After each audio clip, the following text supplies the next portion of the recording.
भांडूपमधील एका खाजगी रुग्णालयातून अत्यंत धक्कादायक बातमी समोर आलेली आहे।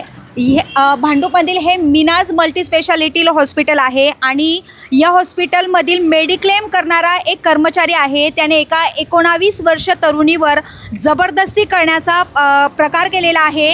आता मनसेच्या वतीने हा जो आरोपी आहे, हा जो कर्मचारी आहे, याला चोप देण्यात आलेला आहे आणि पोलिसांनी या आरोपीला ताब्यात घेतलेला आहे। हा संपूर्ण व्हिडिओ पाहण्यासाठी आमच्या शहर मुंबई YouTube चॅनलला अवश्य भेट द्या।